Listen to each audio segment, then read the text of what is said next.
Shri Govardhana Shesha Klesha Nasaya Paramananda Dayine. I offer my respectful obeisances unto the King of all hills, Govardhana Hill, the source of enjoyment for the senses, land and cows. He is a servant of Krishna and is Krishna himself. He puts an end to unlimited sufferings and bestows the supreme bliss. Shall we translate? Okay. That's fine. Well, you can, I don't know, your comments. At least the first. Отдавам смирението си почитание на царят на планините Govardhana, източникът на наслаждение за сетивата, земята и кравите. Той е слуга на Кришна и е самия Кришна. Той прекратява безброй страдания и дарява във върховно блаженство. Приил бхакти расарна. So, we talk about Govardhana Hill Leela, Govardhana pastime. And we can take two sets of lessons from it. One from the pastime in general, and then the other one from Lord Indra. I find myself finding more of a dedication with the lessons to learn from Lord Indra. So I think that's where I probably will we'll focus on that.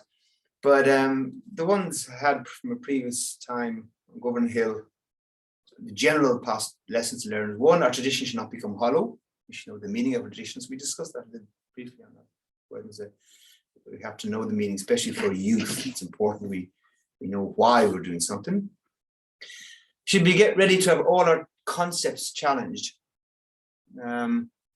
The fact that the worship of Indra the worship of Indra, the demigods for the rains, that's perfectly bona fide, perfectly legit. It's in the scripture, it's been done, correct.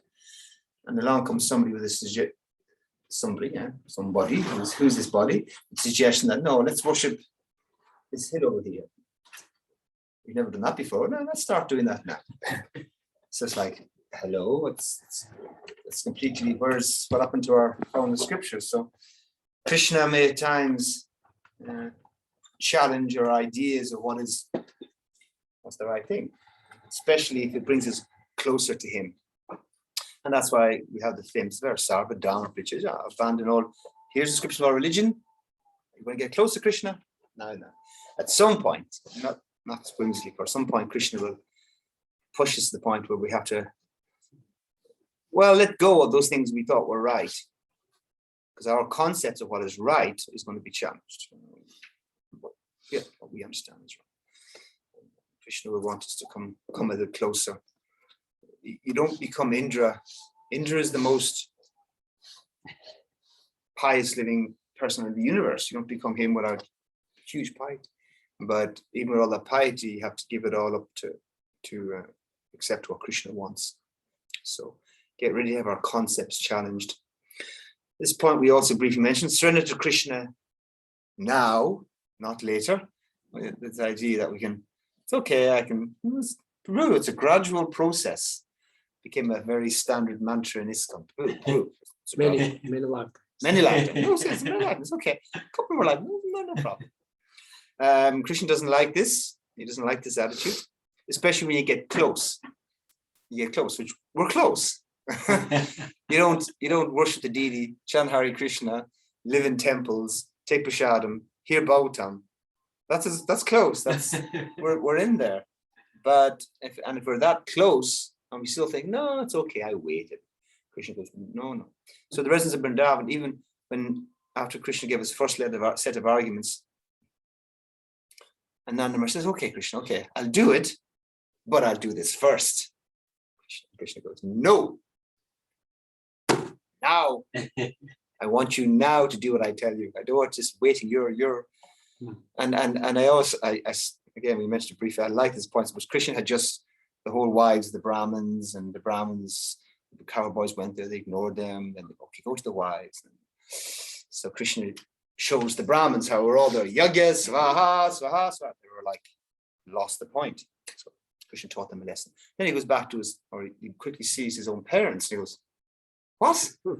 They're doing it also? They're like, I'm here, and they think this is more important than me. No, I can't have this. If you're close, he wants you to take it serious. So, and we're close. So Krishna doesn't like the later attitude of us.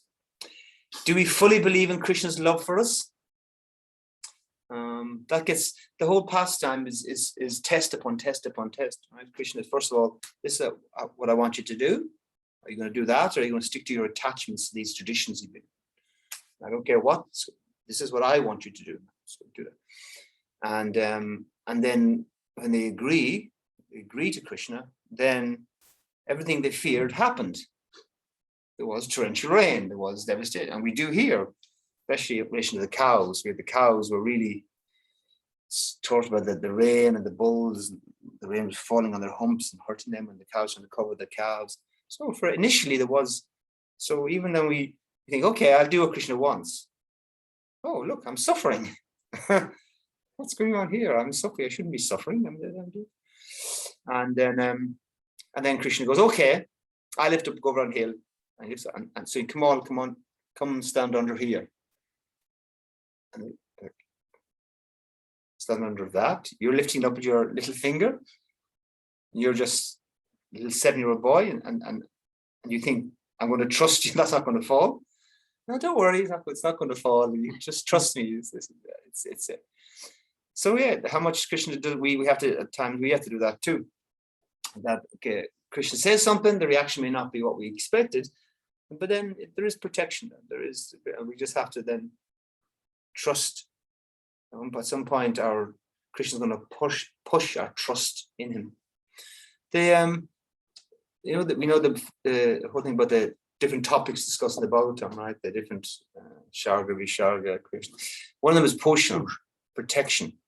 So how is protection in this pastime? How do we see Poshan in the Govardhana pastime? 2 ways. There is a mountain and he's saving as umbrella. Yes. That's one. That's one. So definitely when the residents do as he says and trust him, they're protected. The other one?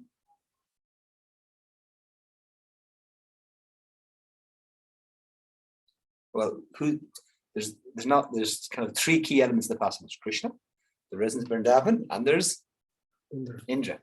Yeah. So Indra, I mean, he's also protected. He got a slap. Slaps bring you back down, because he's got an exalted position. I guess we'll come to more about Indra. He was being also protected from the direction he was going, or who he thought he was. But another point, when we live the philosophy, it's called culture. This is one of my maha statements in any class I give. ISKCON is a mess, not because of the philosophy. The philosophy, it's the culture. We're still very confused about what the culture is, and that's where I talk about Varnashram. Varnashram is going to bring in some culture. Oh, you meant to do this. Oh, I meant to do this. Oh, okay, I get it. We're meant to deal like this. Oh, we don't have that yet. We're very confused about our dealings and our culture. So, and therefore, a lot of problems that we have are due to there's the tattva and the ras, the tattva and the lila.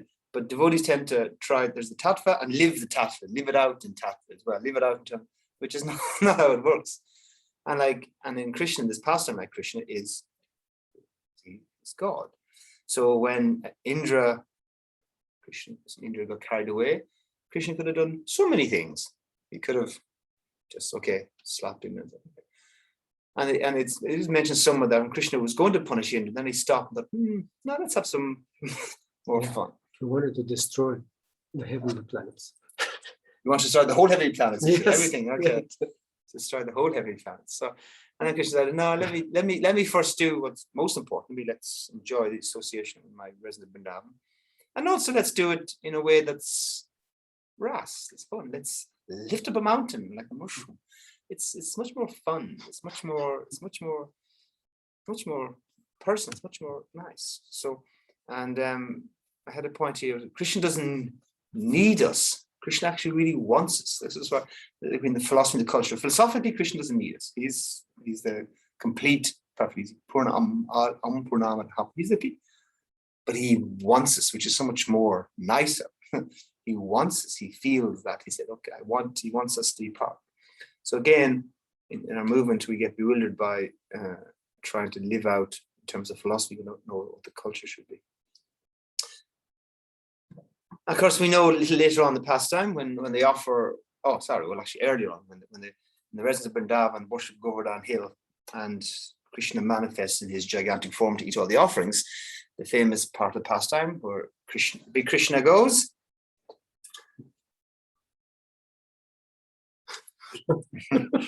that was a cue. And what does Krishna say? Anyor. Anior. More. Big Krishna goes, Anior. And more and more. More and more. And they Give rush. me more. And they run there and they get more, right? And they rush and they get more and they get more. What could be an application meaning for that for us? We think we're giving enough. We think we're giving enough to Krishna. And Tribhuvan used to have this one you heard from Prabhupada. So if you're giving Krishna like this, Krishna's going, what are you holding back? You're holding back something. That's what I want. And that's really what Krishna wants, because if you're holding it back, it means that's where you take more taste from, more shelter from. That we can think, well, this is from Krishna, this is for you. No, Krishna, yeah, for you. So that's what Krishna wants. He wants the Anior. So he's always going to ask more and more. And devotees, I think, I'm doing enough. My best. I'm doing my best, yeah. And in ISKCON, again, another heavy cliche in ISKCON, devotees talk about who's doing too much service. Oh yes. It's a real thing. It's a real point on out there. And I've got just recently my temple, Shyamananda. They're doing too much service, Jim. You have to stop. Nope, that expression, not too much service, is the attitude and the consciousness we're doing the service in. There's not too much service. Krishna doesn't demand too much. So, but he demands more when he sees there's something we're hiding. One point here, just interesting. And we have that's completely like that. That's service is unlimited. Yes. But still, there is the point of one of the 6 items which brings down bhakti is over endeavor. Yes. And Prabhupada mentions that. So cited that story, if you remember, in the meeting regarding. I found it also later in the conversation. Prabhupada said that was too much stress in Bombay. The whole fighting. Yeah. I had very bitter experience. That was too much. So it's not good to have too strained. But that's in particular cases. Okay. It's not just general. Oh, it's too much service and I need less. But we know in Bombay, every devotee, even Tamil Krishna Maharaj, had failed and completely finished. Failed and still Prabhupada goes, well, I want it. I'll get it myself. I want it. I mean, he also said it was a good fight. It was a good fight. Yeah. But over endeavor, so devotees again, but what does over endeavor mean? I'm convinced it's not the external, it's the mentality you do it in. It's just the level of attachment. What I expect I am going to do, what I'm going to achieve. That's what the problem, that's where the burnout comes from. I had expected this result. I was thinking I'm so capable. It's the concepts we have of ourselves. That's where we over endeavor. Externally, we're limited. I mean, you do hard as work, you're in bed, you're exhausted. You don't really. It's the mentality. Over endeavor is the mentality where I think I've done so much, and now a certain degree of appreciation should come from the devotees and recognition. It all happens, and then when you don't get it, you burn out. So Krishna doesn't do too much. It's not power or position that defeats Krishna, but love. So we hear Krishna lifts up Govardhana Hill, this gigantic mountain, and he lifts on his little finger and his little finger. And and Krishna reassures everybody, come in, it's no problem to me to lift up this. But at one time, the hill does shake. One time it shakes. When his friends they're saying at the end that they can help, and he's showing that actually they cannot stand the hill by themselves, and actually he needs to be there. Okay, well that's actually another one. Actually, that's good, and that's a fun one actually too, because how much do we think Krishna needs us? let's put up our little sticks of service and thinking how ISKCON needs me. I was really thinking about one way to meditate upon my contribution to ISKCON. It's like a tube. The tubes in London, there's undergrounds and so forth. The train comes, right? It comes somewhere. You get on, you're there for a while, and then you get off. The tube goes on. Did the tube need me? Was I so? When I'm on the tube, I think I'm important. I think I'm so important now. This tube needs me to run. I move it. I move the tube. Yeah, I'm moving it. My thing is moving. And then when you get off and you leave this body, the tube goes on. So ISKCON doesn't need us. Krishna doesn't need us. We need it. But so that's one. Yeah. So that. And then when they held up Krishna for a second, released, and then they realized, oh no, Krishna, you have to do it. So it's one way we should also follow. The other one is when does Govardhana shake a little bit? Our faith. Yeah, when Krishna. Oh yeah, why? Okay. Yeah, why he gets a little too much. He looks at, and not just specifically Shrimati Radharani, and feeling her love for him. Then Krishna shakes. Krishna is kind of he's momentarily affected by love, not by any sort of. Okay. Okay. So the Poshanam we mentioned.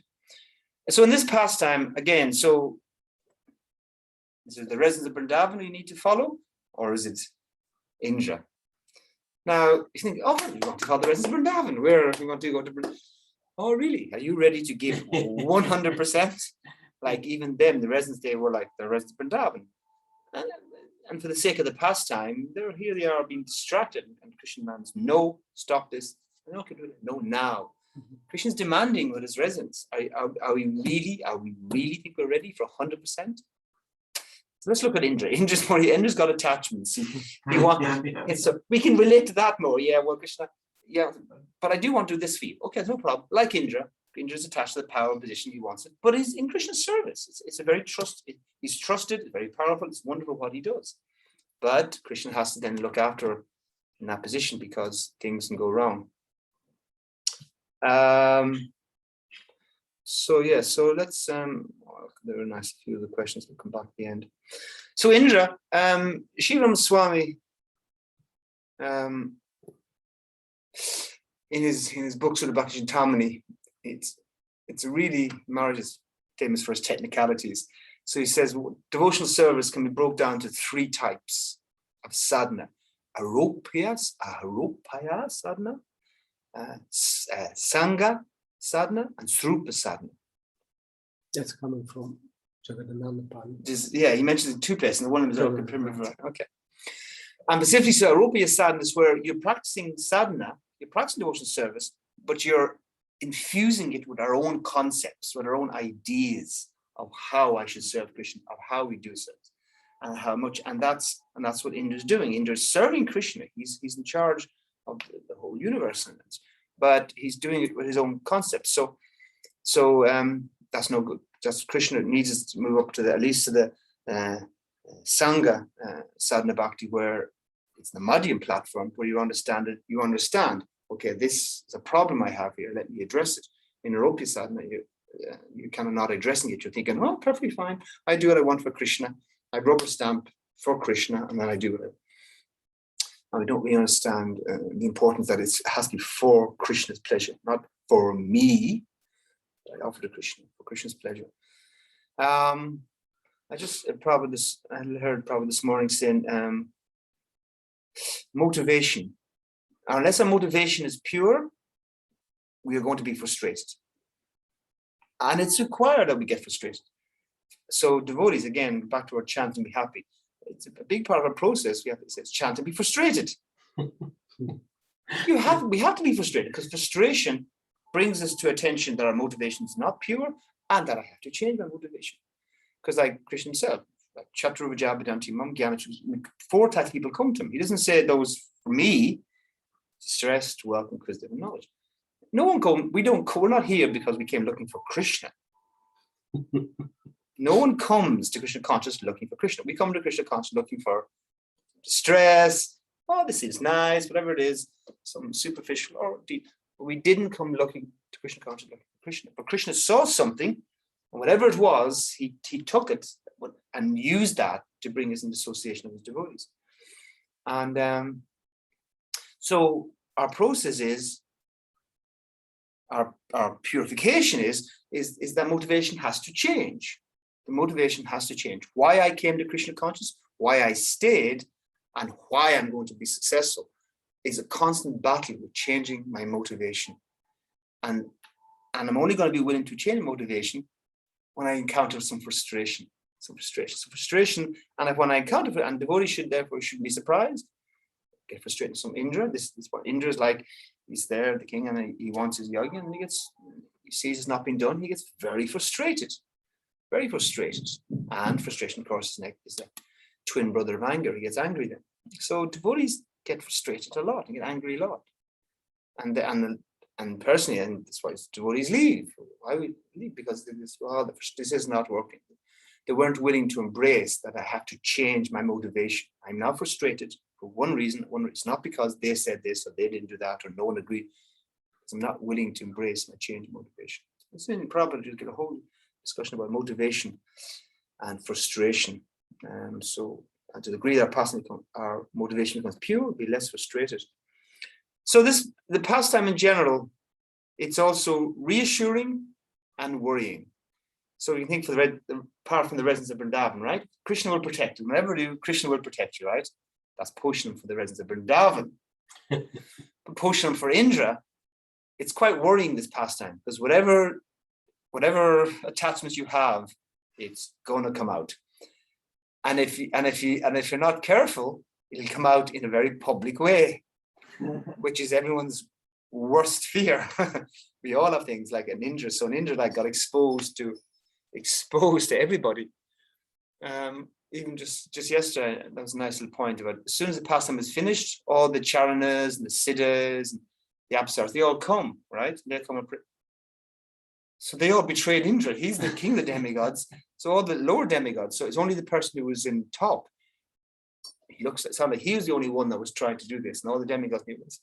So even though somebody's the highest position, it doesn't mean they're not going to be affected. In this case, he got most affected.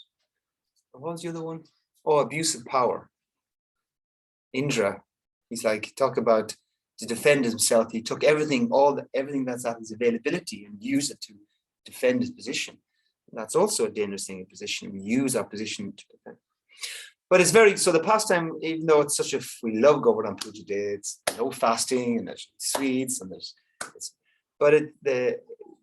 there is a very, we should be a little frightened, a little bit too, frightened, because Krishna does not want us to hold on to or become puffed up by our positions. So it's going to come out. And how? It's up when Krishna is ready. Just because you spend a few years in Krishna consciousness doesn't mean hibernation should be taken for termination. This is a classic Chaitanya Shravan. We think, material desires, I don't have any material desires anymore. I'm chanting now very nicely. But our material desires have gone into hibernation. They're in there still, but they haven't come out yet. And so we should not, again, set ourselves up for great disappointments, thinking, no, now I'm free. So they're not they're not gone yet. And this pastime is definitely Indra, right? He goes through this whole pastime, makes his wonderful prayers. Fast forward 70, 100 years, what happens? He does it again. He again attacks Krishna and directly over the Parijata tree. So he makes these very nice prayers. It's all sorted. Okay, I'm sorry. No. And Radhika Raman has a really, really brilliant seminar on forgiveness and how saying sorry is the last stage of a very, very rigorous process. Because, okay, I'm sorry, I'm finished, I'm sorry. Okay, it's nice, but usually, it's not so sorry. How much have you actually gone to the process of facing up to the fact of we did something wrong, and it should hurt. The sorry should hurt, and it only hurts when you.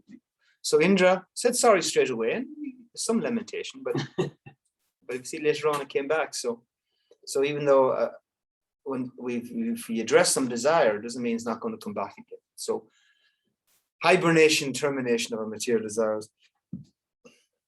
The problem with any sort of appreciation or recognition is after some time, we start to think we deserve it. So Indra is the king of heaven. And you get there from hard work. And that's good, you're trusted. But then the problem comes, and it's scary how much I see this, that after a while the devotee thinks, no, I deserve this. I'm entitled. I'm entitled to it. The sense of entitlement to what I have becomes a real, it's very subtle. It grows over years and years. It's not like it's sudden and artless. Like it's very subtle. We fan it. I was suddenly think, yes, I deserve this. And it's very, it's devotees, the classic or the worst case. I've given so much to ISKCON. I've done so much. I've given this. No result. Well, no. When I come, then I ask for like free prashad, and you will give it to me, or I ask for this, expect this. But whatever, some way they get angry. But it's a common thing. Most even devotees from the 80s, they'd hear that. I gave so much now. So they're thinking now they deserve something. So no wonder they're not doing well. They think they deserve something back from Krishna. It's like, that's not a Krishna conscious mentality. Provocations are good. Again, like we mentioned the diamond. Everyone wants to be a diamond, but no one likes to be cut. And diamonds only come from being cut. So provocation, when something challenges, and it's going to be devotees. It's not going to be. It's not going to be non-devotees. Non-devotees don't provoke us. They don't mean it to us. Only somebody who's close to us can provoke us. So provoking us introduces us to ourselves. It brings out the fact that, oh, I do have a lower nature still, a darker side to myself. So Indra, I think everything was going fine. He was in his position. Nothing nice until he got some resistance to what he thought was the norm. And out comes this huge attachment. And I mentioned that even when some Vartikas, when they get tired, right? After about 3-4 days. And then Indra himself takes it up because he's still like still fired up. So it's really it's really amazing how stubborn, how convinced we can get to defend our position. Defending ourselves is a big problem. When we're defending, we're defending our false ego. But it's hard not to. We need to be terrified of how terrible we can be, so we never become that terrible. We need to be terrified of how terrible we can be. So again, staying sober, because the nature when we go along, we think we're rising up, but it's a sad reality. The only way we come down is usually seeing, actually having yourself exposed in some way that I'm more, I'm still more in the grip of my material desires than I thought. And of course, we often say the higher the position, the more difficult it can be. The more painful it will be when it comes out, because it comes out in a public way.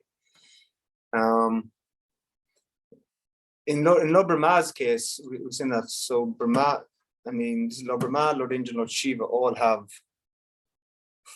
fall down. That's why an interesting feature of the 10 canto is constantly, what's Krishna constantly doing with his devotees? He's exposing their problems. Specifically, which problem? Even up to his topmost devotees. Pride. Yeah. So the 10 canto is interesting. And that's why the 9 canto is always a famous, colorful canto with all sorts of illicit things going on, and sex changes, and this relationship, and this marriage, and this thing. It's really a soap opera canto, I call it. So it's kind of, and that's addressed in the 9 cantos. The 10 canto, now we're just Krishna. So that's not there. Now we just have Krishna and his dealing with his devotees. But then we have this constant thing with so many pastimes brings out the factor of pride. Even the gopis, Krishna, here he leaves them because they became a little proud of, now we're with Krishna, or I'm with Krishna. So it's constantly happening to her. And I remember there's one of my favorite non-devotee authors, C.S. Lewis, wrote a book about the 7 cardinal sins in Christianity. And when he gets to lust, he writes a long thing about lust. He says, but everyone thinks this is the big one, but it's not. This is not. Not the big one is the pride. The pride is the one that everything comes after. So what it is, how we become, and for devotees, of course, the pride becomes more and more subtle and more and more subtle. So like even the fact that like I've strictly followed and I'm very austere and I do all that, but if I'm proud of it all, then the whole thing crumbles. The whole thing can crumble, because it has to be, if we become proud of a renunciation, then the renunciation has to be taken away. For devotees, it's and that happens over many years. It doesn't happen overnight. It's a subtle thinking, now I'm doing good, and that's why I like to quote Bhuta Bhavana on this point, that we shouldn't be, as a culture among ourselves, we shouldn't be thinking, oh, but I can, I'm not so advanced, or I'm so far. No, all that subtly is leading to that direction. So are you taking shelter of the process or not? If you are, great. and excessively worrying about your advancement or how you look is all subtly bringing to the point that you will at some point look some point advanced. You will. The process will make you. But if in the process you're constantly worried about that pride, then it's going to be a big tumble to come down to reality again. Well, we can defend our body, but we should never defend our false ego. It's defending ourselves physically is important, but never defend our false ego. Which when something's it's we should accept it. And also, point quickly about the pastime is it's also okay. The pastime should be a little bit scary first, because Krishna's going to do it to us. We're not the rest of Vrindavan, we're more like Indra. So Krishna's going to bring out all that, and we're going to run into frustration, and anger's going to be there. But also, we can take reassurance at the end of it. Krishna hears, takes Indra, and he pray, and he accepts him back. Krishna doesn't reject. Krishna is not a god of. He's not a god of rejection. He's a god of restoration and forgiveness. We have. I know who Christian backgrounds. We all. It's a Catholic country, Bulgaria, isn't it? Orthodox. Okay. So I always say, like, I liked my Catholic upbringing, but I appreciate much more as a devotee afterwards. But I look, a lot of it's really not nice. The image of God is one of jealous. But it must cast you to hell, and there you stay forever. Ever. I mean, it's so weird. Like a big part of Christianity is forgiveness. And yeah, but the one person that doesn't forgive is God. He never forgives. One time, you went when you shouted something else wrong. You joined the wrong religion. So yeah, so that's so obviously so horrible. So Krishna is very, very, very, very forgiving. So we understand. Even Indra, even to try to kill the residents of Vrindavan, Krishna forgives. Apichetsuracharo definitely is a good example of that. Even if you do something so abominable, Krishna will accept you back in. As long as, because we ask and we are sorry. Somebody makes the point about Indra and Brahma. Who did the worst? Whose mistake was the worst mistake? Indra? Depends on the viewpoint. Well, in that sense, he tried to kill all of them. Yeah. So that's worse. Yeah. So, but that's in the Rama just stole some of the residents. Yes, but he didn't try to kill them. But in stealing them, what did he do? He separated for 1 year Krishna from his residents. That's worse. That's much worse. And Indra's arrangement, Krishna used it to be in a way that it's completely unique. There's no other pastime where everybody's together all day long with Krishna. And I really like that it's the meditation that normally, like in the morning time, the parents see Krishna, in the afternoons the cowherd boys, even the parents, in the nighttime it's the gopis. But every time after everyone has to embrace that Krishna is going to leave us now and go. So for under Govardhan, everyone stays. Everyone gets full darshan Krishna all day long. And in all of the unique rases, what they showed was constantly worrying about Krishna and feeding him with the sweat on his brow and so on. The gopis are looking and the boys were playing at Krishna. But I like, there's one nice point. Why did the pastime end after 7 days? Why not after 8? Yeah. Why not? Why have you heard? Why? Well, I know specifically 7, but why does the pastime come to an end? What's the 7 7 years? Okay. He likes just 7. Yeah. Well, Indra comes to his senses. He Okay. must come to his senses. Okay. Yeah. Or unless he's really. But Krishna shows that he's my devotee. Yeah. So Okay. I guess that's obviously Indra, but Indra obviously that trigger. Yeah, he realizes. But another reason Srimad Swami says this, I mean, because like we hear like Krishna arranged the pastime so that everyone can spend 7 days with Krishna just looking at him. But after a while, something's wrong. There must be separation. No, right? Or what? Well, everybody, we're looking at Krishna, but if you're a resident of Vrindavan, what's the main thing you do? It's all about your service. Yeah. I want to get back to my service. It's the residents of Vrindavan, even though here they're having everyone's dream come true, just to look at Krishna all day long. But it was their service. What they should have wanted to be like the milk pot on, and the cows wanted to do.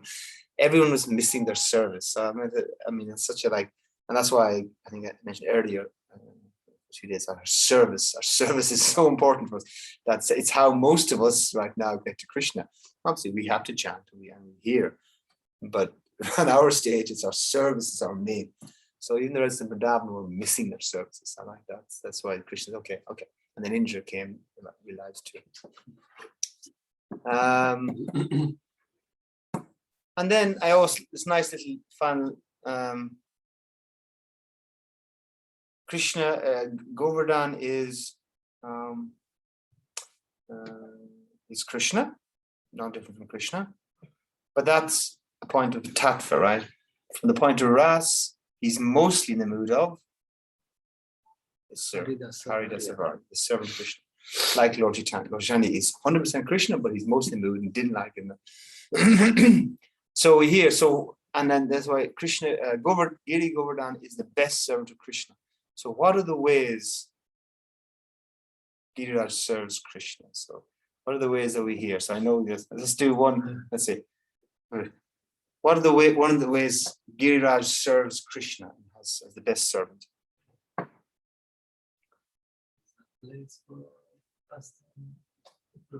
Okay, let's pass on performance. Yeah. So,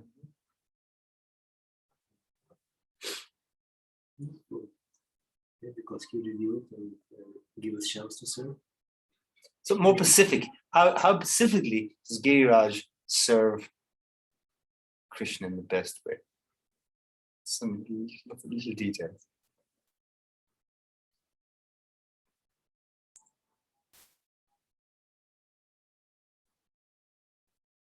What does Giriraj do? What does he do to earn the title? So He gives shelters to people.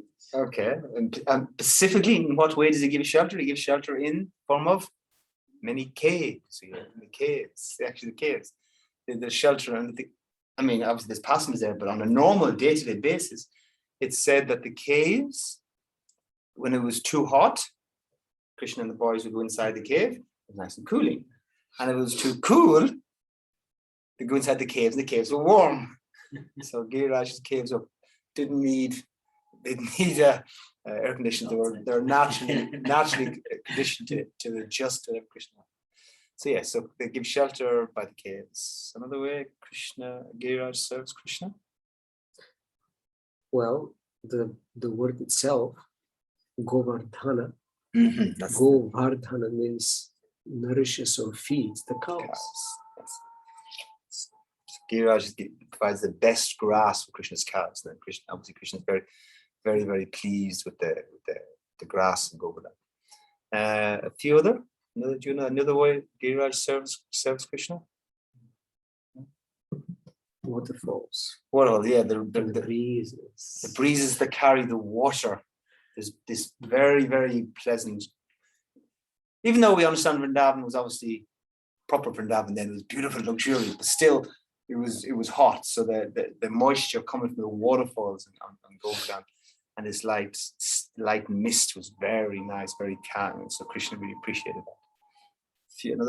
Okay, then out of one day, minerals. Yeah. The many natural minerals on Govardhana, the green and the red, and they would take, and the gopas and the gopis would take and decorate themselves with the minerals that Giriraj provided. Any other ones? From the verse itself, I can't remember. You can just think of trees with fruits. Trees and fruits, yeah. There's eating. There's loads of eating. All those mango trees. Nice. Lots of nice For the cows and for the and for the boys. devotees. Yeah. I remember one that's with three types of trees, but mango trees are one. I knew it. Okay. Can't remember the other trees were.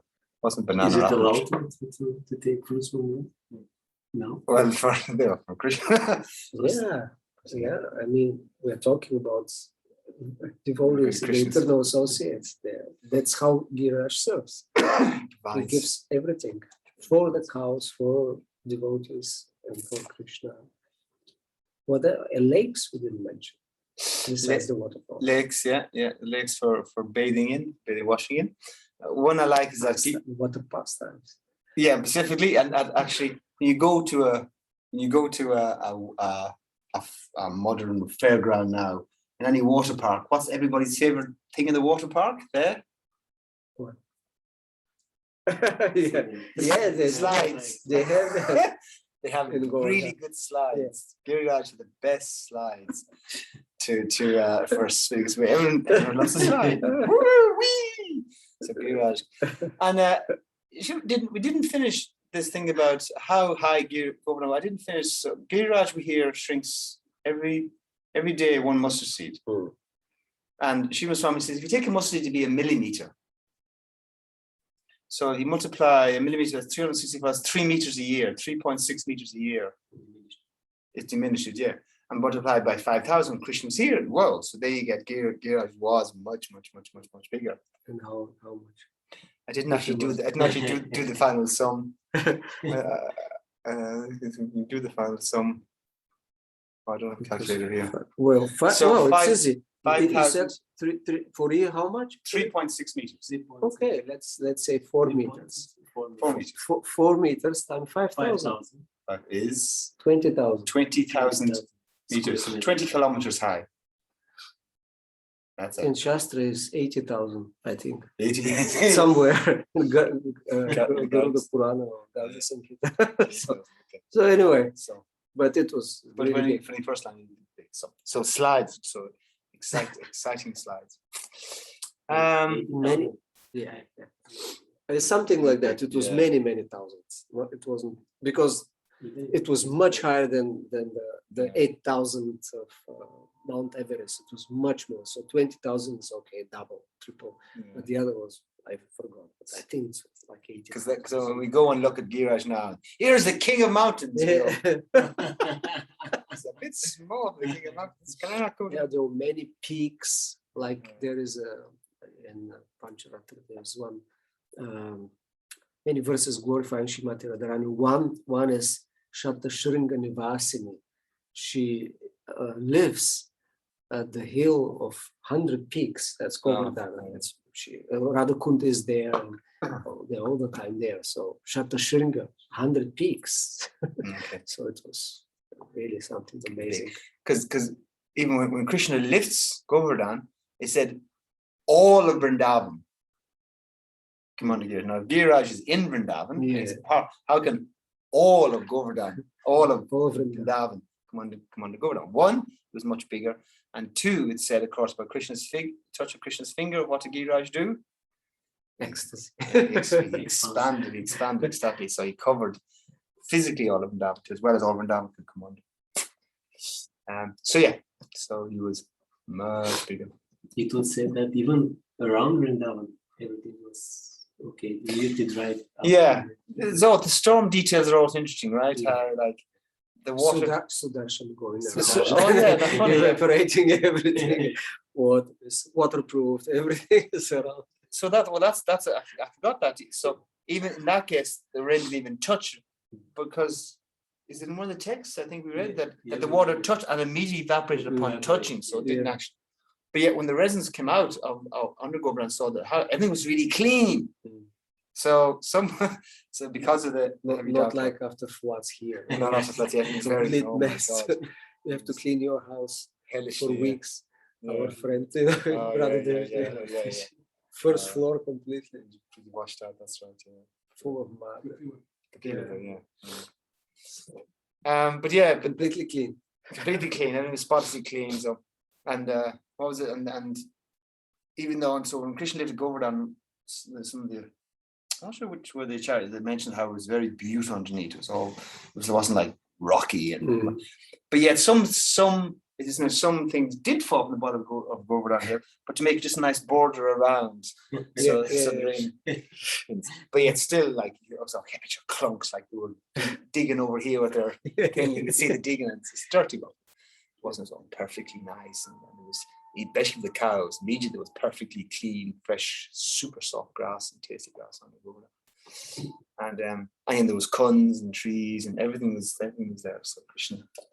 And of course, on Govardhana, everything was nothing. Giriraj was never affected touched by the Indra's rain. I was thinking about the Brahman. Also, maybe because this is the separation of just for 1 year, and also because after that, I know that Krishna expanded himself, and there was more attractive. Oh yeah. It's also benefits. Yeah, many. With one pastime, there are so many reasons and effects of it, which Krishna, that's his nature. He's arranged. He's, there's so many things. The parents, they get the cows, they get him as a calf and feed him. They really wanted to feed him personally.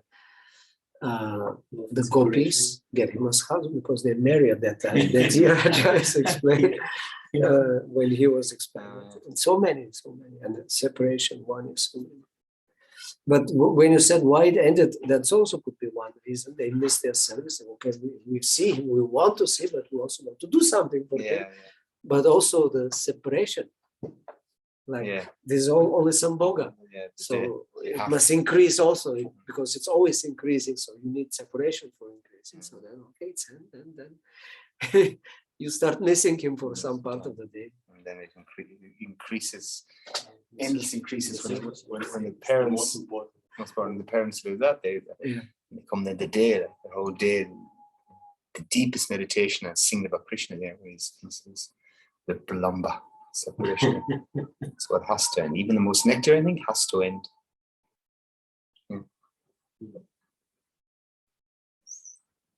So many details.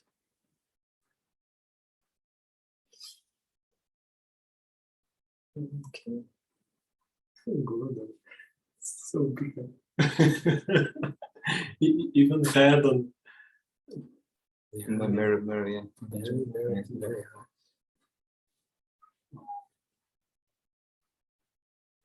So, what's the conclusion? What are the main points you remember? I remember we have to be scared and terrified. Yes. I kind of like everything's just so happy this way. No, you gotta be scared and worried. Terrified. But I stand by, like, that's why I mentioned about during the youth camp last summer in Bangladesh, and my talk to the youth was ISKCON's a mess. The temple president gives a talk. ISKCON is a mess. And I actually then use it for my Vyasa Puja offering to Prabhupada on Vyasa Puja Day. ISKCON's a mess. But that meditation that's a mess is an impetus because we have a tendency, and one of the youth wrote back, and I really appreciate it. Thank you for that talk. I really appreciate it. Everyone seems to just paint this perfect picture of ISKCON. And I go, and especially as an ISKCON youth, they go, no, I see so many things. So to hear it so bluntly, so frankly put, I mean, I really appreciated it because, yeah, so there's somebody's also seeing it like I see it. But not just so see it for a cynical purpose or so many things are wrong, but by realizing that we have so much work to do, because can be a group subtle north in ISKCON. Of course, not here in Vicharam, you guys are expanding and let's open a restaurant and let's but that it's all done. There's so many temples, all the cities' temples, and so many books distributed, so many Harinams. It's all done. That can be there. That mentality, a lot of devotees think, I just go to the temple and I do. But it's not. We haven't even started, and of course, especially if you listen to Reading Maharaj a little bit, ISKCON in the West is a complete mess. It's a complete abomination. And he often says how we in ISKCON we tend to glorify Prabhupada's success from the numbers. But he said that's so wrong, because so many of the people have numbers as well. Anyway, where's our numbers nowadays? We don't have numbers anymore. That's also so if you're using that equation to glorify Prabhupada by numbers, where's the numbers? We're not. It shows we're not successful anymore. So so we really, and there's one time Chaitanya Sharana, I got asked the question, if you think of India, people ask about India, who's the most famous person from India? Gandhi, of course, Gandhi. Does anybody ever say Prabhupada? Never. Yeah. Never. No one ever well, we might, even then, well, it's not really. And somebody says, so why is Prabhupada not more famous? Because he was not in the center. He never put himself. Well, he didn't put, it's true. But but he didn't, correct. But if we were any successful, he will be now. He should be as famous. Yeah. But he's not. We haven't done the job. Because we haven't done the, we are still not yet represented Prabhupada properly in the world. We're still not doing it, even though we have our puja, we did puja, and we have talked about him. We go Jai Prabhupada, these books. We're still not presenting him properly as he is, and that has to be done yet. And when Chaitanya Sharma was saying it, I was so excited because like we're already scratching the surface of what it means to represent Prabhupada to the world. That compassionate, loving person that everybody just saw and just felt immediately loved by him. Who are we doing that? Individually, or at least collectively? No, we're not. We have so much to do, and Radhakant is the one's going to do it all. He's going to attract the whole world. Making push-ups. Yeah. Yeah, it took at least 200-300 years. There was nothing. Yeah. It was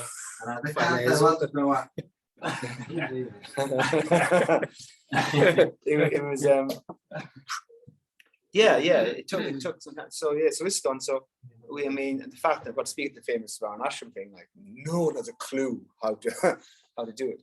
So ISKCON's a mess, and that's okay though. But it's part of the process that we're messed. But it's part to understand. We are still very, very young, barely 50 years old, and we've so much to do. So seeing the glass half empty as opposed to glorifying, oh, we've achieved this. Yeah, it's nice, but we belong to it. So how was my? That's a stimulus to take shelter more. Yeah. My point. You nourishment and take protection. more shelter. And that's why. But that's why I'm an unembarrassed advocate for things are not good, and because devotees think, yeah, it's good, and I've joined, I got prasad and I chant, no, kind of a constant sense of care, and urgency that I have to do so much to protect myself and then help the movement. And along the way, there's stuff going to happen. We're just getting ready for the day when Radhakant is the GBC. He'll be there in 40, 50 years. He's going to be chairman of the GBC. Right. Okay. Now he's preparing his body for this. Yeah, exactly. This is some symbolic representation you have to understand. Not me. You first.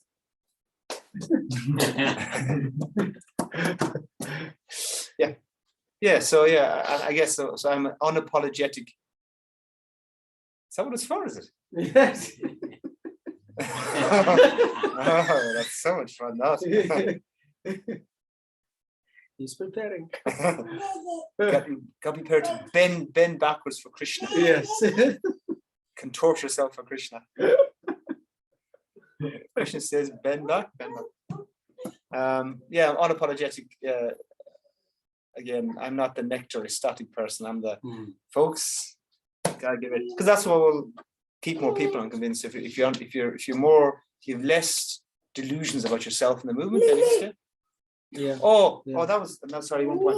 But Indra and demonic tendency, even though in such a position, he's a devotee, but doesn't mean not going to manifest demonic qualities We should afraid of ourselves. But even more so, even more important, we should not be surprised when it comes out of other devotees too. And we do tend to, oh, how could How he? is this How is it possible? possible? How could it be? Oh, that can't now is how I don't devotees. Then the neophyte devotee gets all really bewildered. How could this happen? How could Krishna let this happen? And their whole faith becomes hugely challenged. But no, That's weird. I've got demonic qualities, and so don't be surprised and don't be unnecessarily which of course Shock. Yeah. which is what this whole image does. It magnifies that neophyte tendency. Like, oh, how could? And there's so much volume, so much goes up. Of course, it's there. Let's do it. And also, when Indra goes to say sorry, this both cases, when Brahmas makes his prayers and Indra makes his prayers, both do it in. Bring them down. Oh, Yeah, but what's the exact context? It's private. Oh yeah. It's private now. Especially for Indra. Because even Indra brings Sarabi. Sarabi's there, Yeah. which is an interesting point. Radhika Ramampu makes the point about when you're going to ask forgiveness, it's good to consult somebody dear to Krishna. So you take shelter of Sarabi. I think Lord Brahma recommends that. Go to Sarabi, bring her there, and Sarabi so dear. So that'll help your case. So if you've done something really bad, you should approach others. But the point in both cases, it was private. So, but it's so. Krishna radiance actually. This one. Yeah, because he knows. He knows, It's yeah. embarrassing. But It's like these are devotees and they're attached. they They're don't want to- specifically Indra. He doesn't want it. It is already exposed. All these lower demigods, they all saw it, the resident of Vrindavan saw it. But when they go to make prayers, Krishna, so the counselor system, Krishna is okay. Let's come sit down in private. Let's just talk together, and you make your prayers. And they're not. Indra's prayers are much shorter than Brahma's prayers too.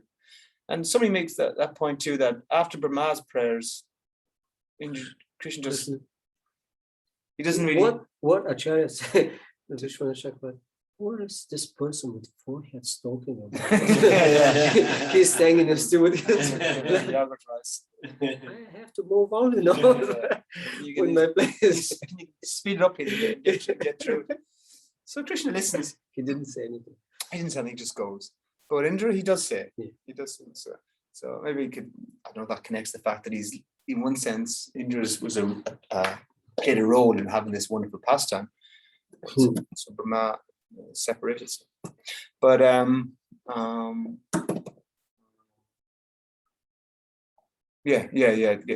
Krishna keeps it private, keeps it. So, but it's going to come out, and don't be surprised. It's a simple thing, though. My guru's falling down. Like my friend Mo admits it frankly, but Hari Keshri fell down. It was like he admits he saw it. It was justification for my guru can't do it. How am I expected to do it? And that's what I think. There was no ever statistics on it, but the bigger majority did leave. They all just thought it was an excuse, blaming something else because the expectations were too neophyte. Actually, and that's my emphasis on the terror and the horror. I think it shakes the Kanistha to the Imagine platform. That's my. On the Imagine platform, you're more sober, you're a little more introspective, a little more honest. Kanistha their faith is very easy. Aropi Bhakti, it's very much more delicate, much more easily, and then they'll find some reason to Fed up. Fed up and give up. Yeah, and that's right. there's no statistics with ISKCON. We do accept more devotees have joined and left ISKCON than have stayed in ISKCON. Why? Because they had silly expectations and they were uneducated and untrained. This is part of the process. This is how it works. This is what Krishna wants to do. He wants a purified heart. And that's interesting, and that's why nearly all the big ones of the 80s, when all the big happened, they all couldn't stay. Like Indra stayed in his position. He stayed. He didn't abandon. Most devotees in our movement, when they had a fault, they left because the defamation was so. It's just impossible. How could you go from being bow down everybody to like? That's why Sasrup Maharaj. That's what Sasrup Maharaj. I think he was the first sannyasi that had a public defamation, didn't leave. I think he's the first of that scale. Anyway, that scale when and yet he goes, okay, yeah, that was wrong, that was bad, that was painful. I'm not going anywhere. and so true. So because he had this fiction. This is where I'm meant to be. This is Prabhupada.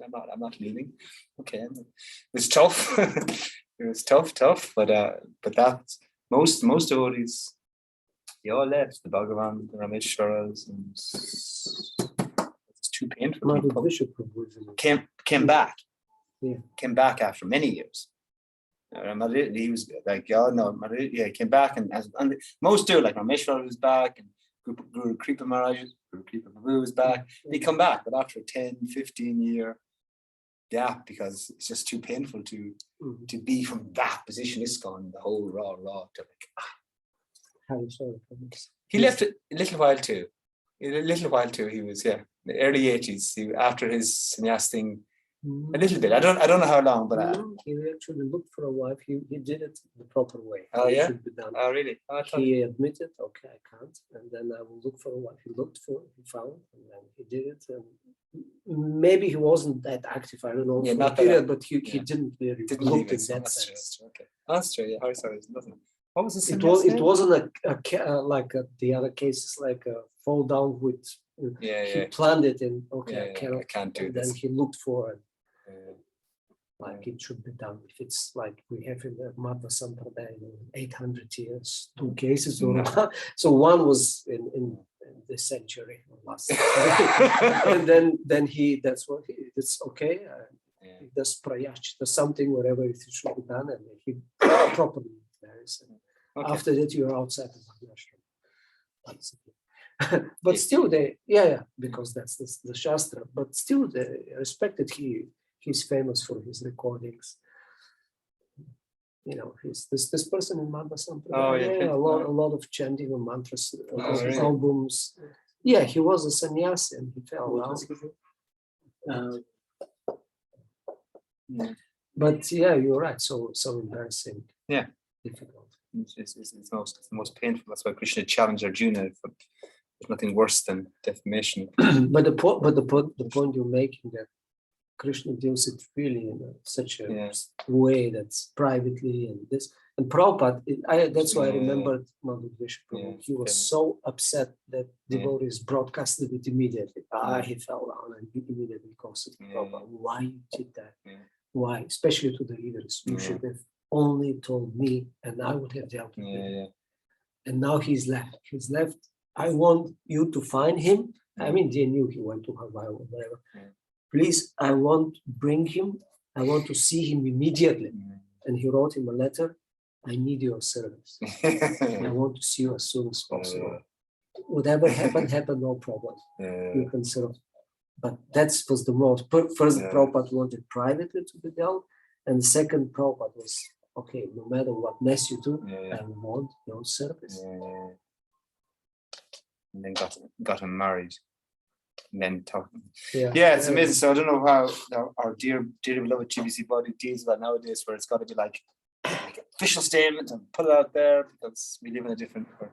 Everybody expects. Everybody knows, and transparency. And they keep it secret. Oh, there we go. It's better. But still, that's neophytes creating that. And then if they respond to that, then they're creating it. And even what to do. Okay. I'm anytime we come up in discussion I've had, and I'm not. No, we're not. No, we're not discussing. We're not putting a public statement. No, we're not. And a couple of cases, a couple of times I won actually. And sure enough, it all passed away quickly because it didn't go on to the. No, I'm very, and particularly in Sasuma's case, it was horrendous. Someone, you had young Bhaktas making comments in Sasru Maharaj, like, because like there's a signed up Bhakta so and so, and Sasru, how did he? Oh my God, so wrong, causing such destruction to these devotees' spiritual lives, and committing offenses such a Vaishnava. This is the general. I would say like such a huge. This is one of the things we should really understand right from the beginning.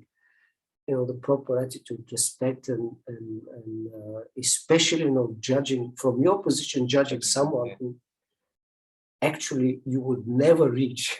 Like whatever we do, we would never do what they did for Prabhupada. And for Prabhupada, they did something very special in the beginning where he needed. We would never do that. I mean, we can do many things and accomplish, but they have a special place in Prabhupada. So who am I to come and how can you do that and do that? Radha Maharaj gives the example that if these great devotees are like they have beautiful Ferrari cars, but suddenly the Ferrari gets the flat tire. Yeah. And then you come along, you push back. Push back. Just you wait. Just you wait. Nice example. They put their tire on. They go. So their closeness and their intensity and definitely that's what much intensity of absorption, bhajan. How absurd it is, but yeah, that's what the danger, the wonder of these the computer and the internet and what it's done. It amplifies this unculturedness. Exactly. Again, amplifies it. It's always going to be there, but it just like. So yeah, but what to do? So we have to live with it. I wouldn't definitely fancy being in a position making big decisions. Okay. Govardhana Puja. Govardhana Puja.